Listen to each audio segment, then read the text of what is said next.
Oh, hello. I am so tired. I have been... Tale of the T-Rex, that's one I already got. I've been working on the game jam since 10 this morning. Or maybe a little bit before that. I've been working on it for 12 hours today. I'm very tired. 12,000, we lost some points. Okay. That's fine, I guess. It's finally really starting to set in the amazing baby bear. How much we have left to do and how little time we have left to do it. I think what I'm waiting for the T-Rex is the torso. I'm not waiting for the torso for all of the remaining dinosaurs, am I? Yeah, we still have a lot to do and not that much time to do it. Because let's see here, today's Tuesday. The jam ends on Friday at 6 in the morning, 6 a.m. Pacific Standard Time, which is where I am. We're waiting on the T-Rex skull, not the tail.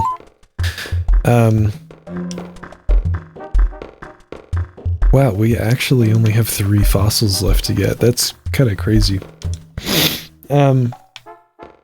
So, I got a lot of work done today, but we've got tomorrow and the day after, and then the night of the day after. I will probably end up staying up all night working on the game on Thursday night. We'll have to see what happens, depending on how much I feel like I need to get done. Oh, that's why I didn't get any fossils today. I forgot to mail all these yesterday. That's fine. I'm not gonna lie. The two other programmers on the team they've not been able to contribute much at all because of unforeseen circumstances. And so pretty much the entirety of the workload of programming has fallen onto my lap for this project. They've still been helping with design and stuff a lot where they can, which is really nice. Because I always am happy to have people to bounce ideas off of and to get ideas from, especially when I've been programming for 12 hours straight and my brain is totally fried and I'm like, hey, I really need someone to just come up with an idea for how this is gonna work for me, because I can't do anything but work on implementation right now because my brain is so fried. So I'm still thankful to have them, obviously, and they're my friends too, so, you know, obviously I wouldn't be mad at them or whatever, but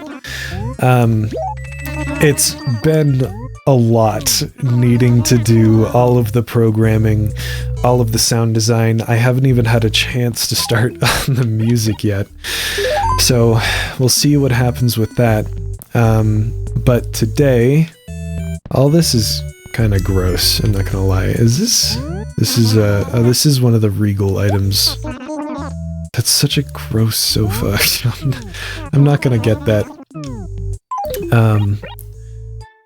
Well,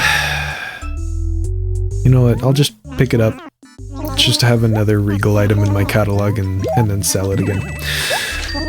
So today I was finally able to get implemented the on infest and on death mechanics. That's not what I meant to do. On infest and on death mechanics. And I basically added 2 different parasite types, quote unquote.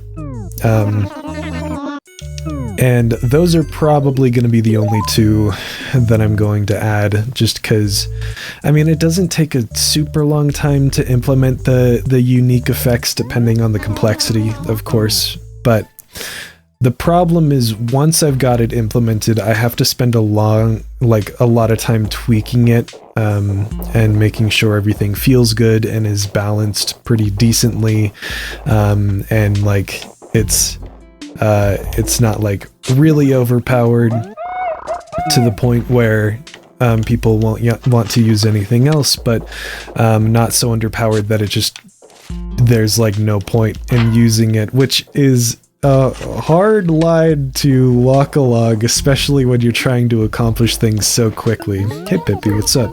Hey, watch it, Speedy. If I didn't have like lightning click, okay, yeah. Why, it's Jay. Be more careful from now on. Hey, did you want something? Can I help you? What? What are you talking about, little hair? Am I like dreaming this? Aren't you supposed to be out getting my comic? Oh, I am. Yeah, I forgot about that. Okay. Well, let's see if we can find Cherry today. Yeah, there's just a lot of extra work besides implementing that takes up actually most of the time for adding stuff like that. So I think we're just going to stick with 2 different parasite types right now. It's fun enough as is, and it gets the idea across for like what we were going for with that mechanic. I'm hoping tomorrow I can finally get the upgrade stuff figured out. We'll see what happens there. The main thing I'm concerned about with upgrades is implementing all the individual upgrades,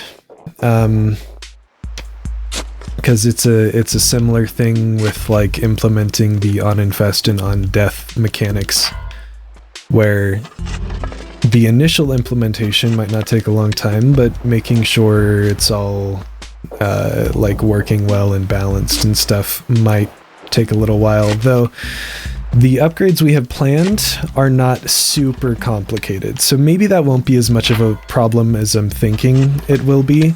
I think I'm mostly concerned about the variety of upgrades, because it's going to... each different kind of upgrade is going to have to hook into like a different part of the code base, and there's always going to be like some sort of unique thing I have to do. So I don't know. We'll have to see. I did get, on top of getting the on infest and on death mechanics in, I did also implement 1 additional new enemy type today. It was just a super simple one, not very complicated behaviors.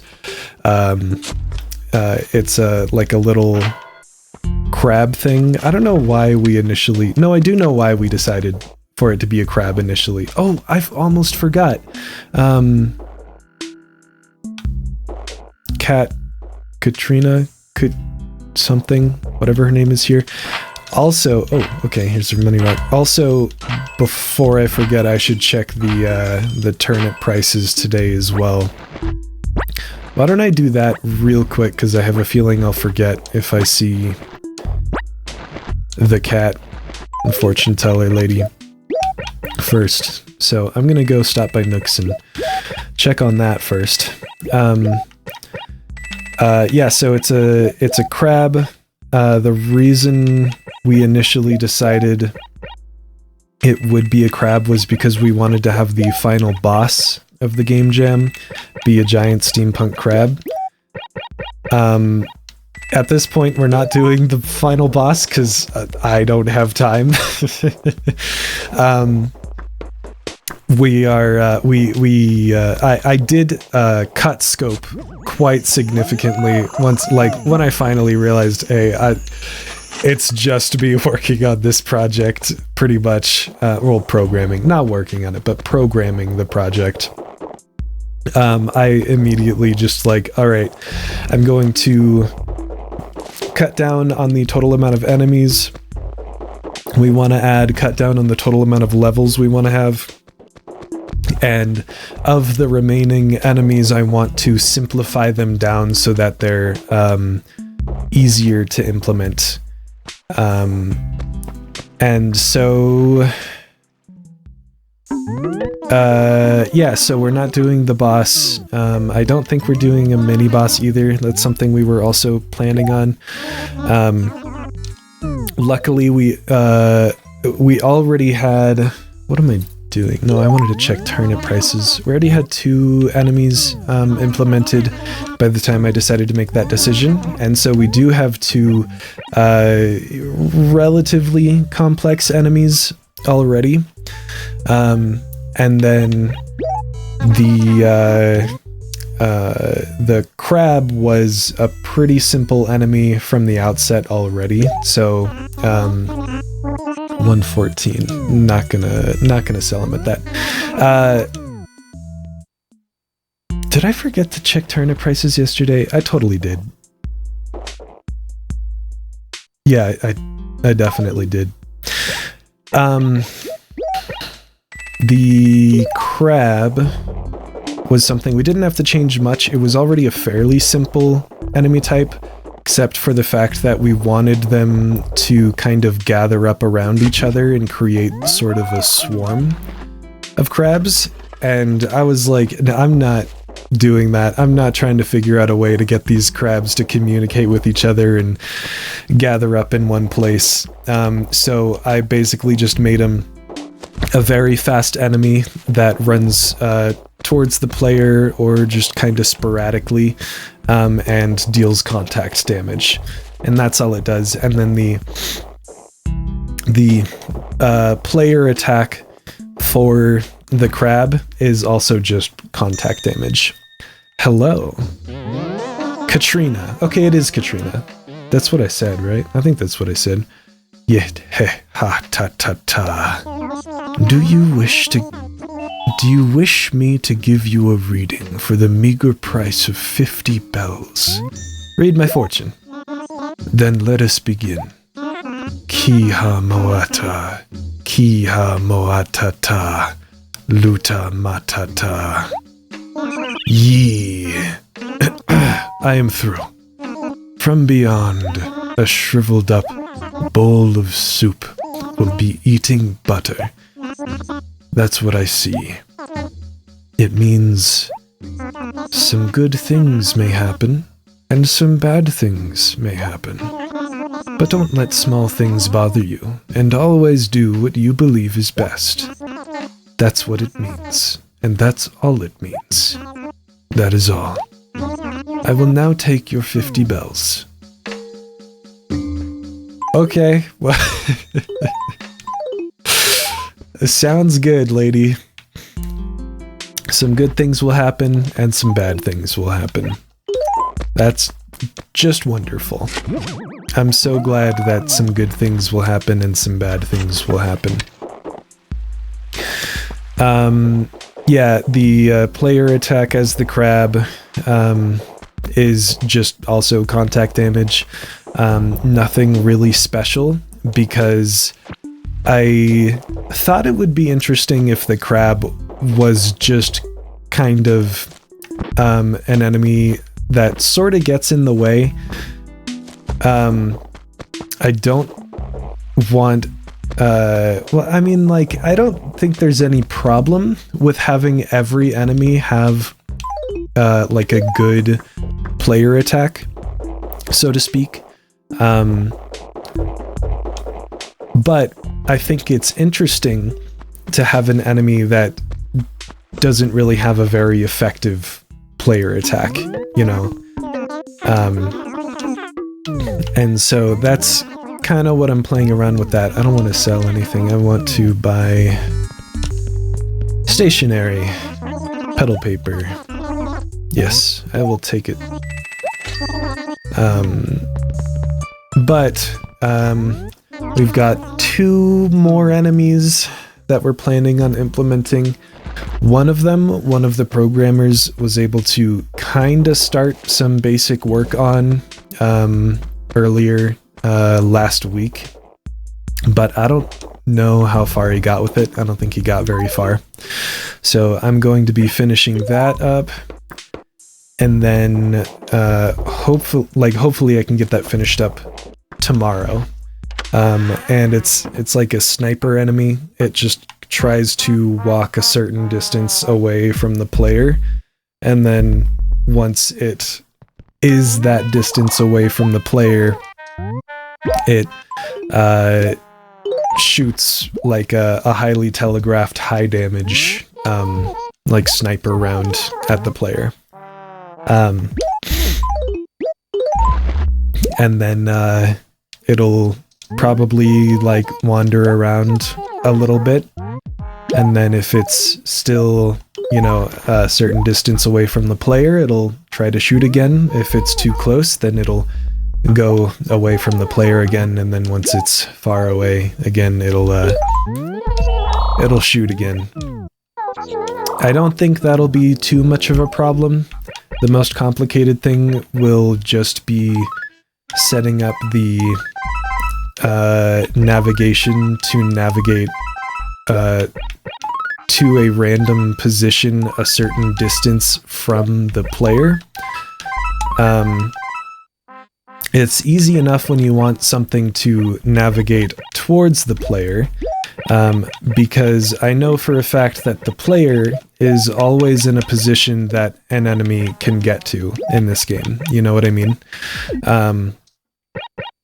But finding a random position away from the player and making sure that the enemy can always get to the position it chooses, that's a little bit more complicated.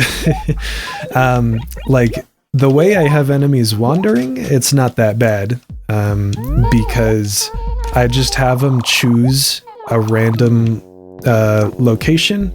Whether or not they can actually get to it doesn't really matter. They'll just navigate to that position until, you know, they reach, like Godot's navigation will handle like cutting off the navigation early if they reach like the last reachable point of the navigation.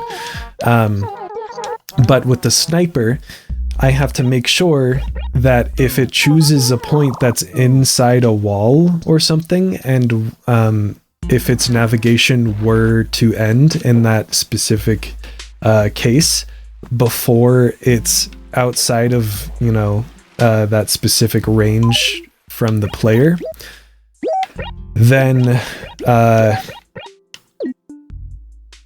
it like then generates a new position before it even tries to like navigate to that place.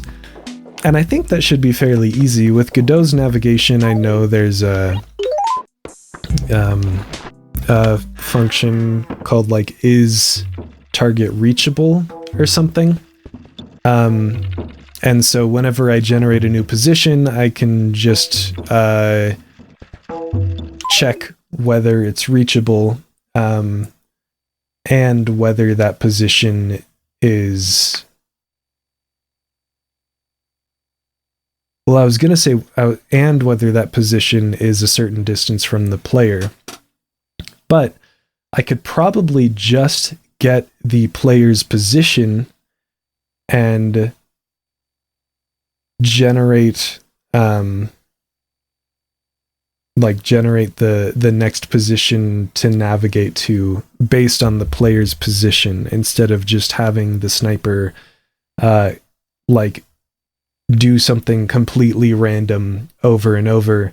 until it gets somewhere that is outside of a certain range from the player. So basically generating the position of the next navigation point off of the player's position instead of off of the sniper's position. What is this? Okay, it's just another poltergeist. I see. Well, I'm gonna put you down here. So that shouldn't be too bad, actually. Yeah, I don't think the sniper will be that difficult to implement. Then the enemy after that, I know for a fact will be difficult to implement. That's not what I wanted.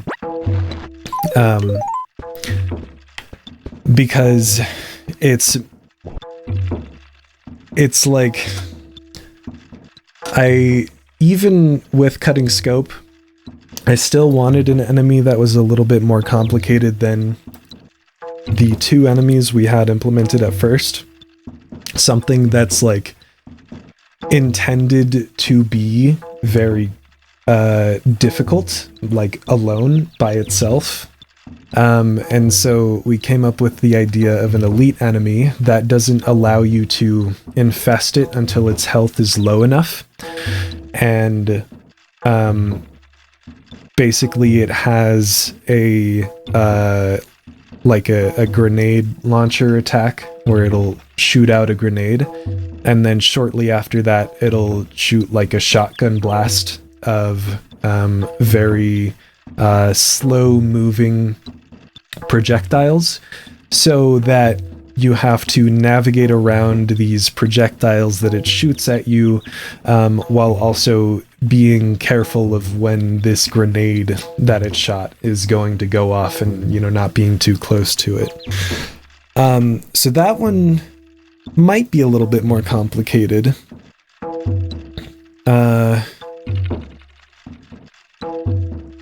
But at the same time, I don't know, because I'm not sure how many...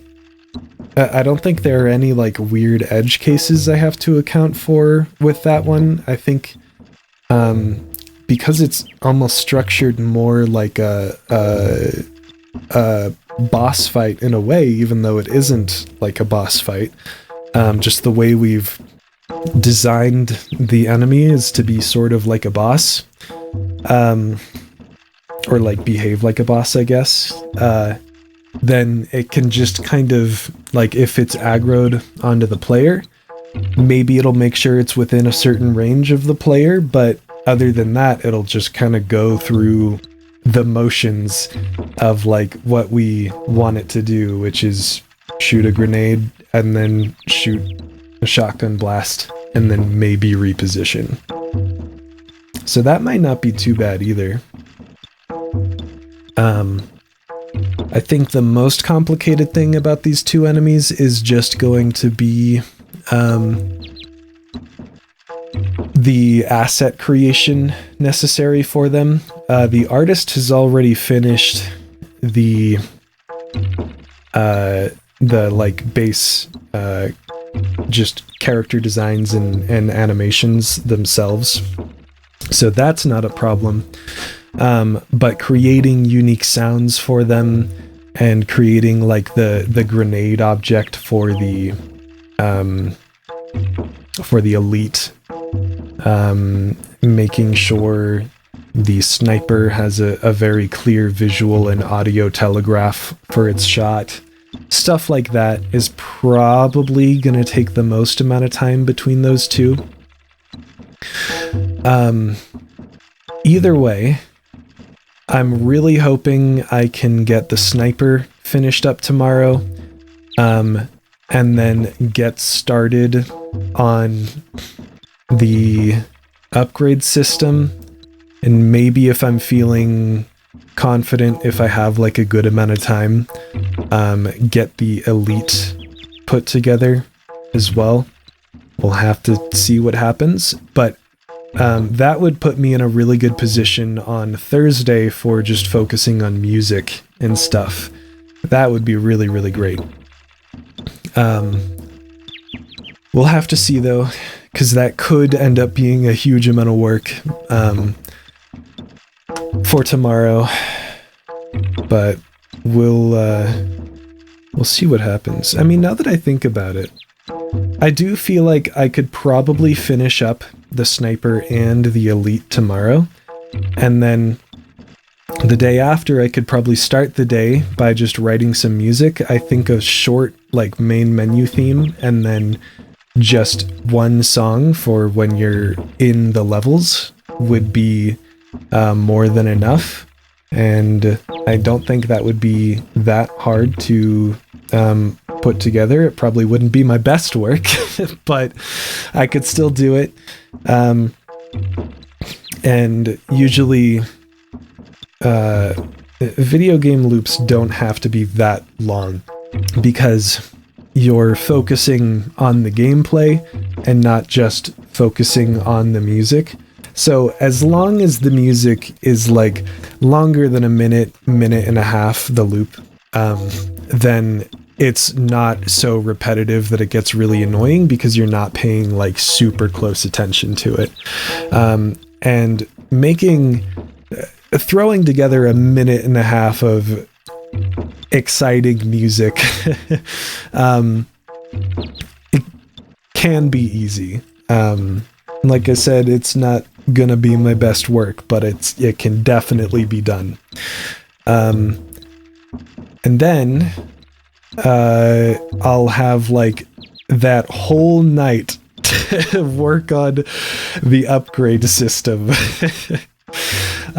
Hopefully getting the game in without any gigantic issues before 6 a.m. Friday morning.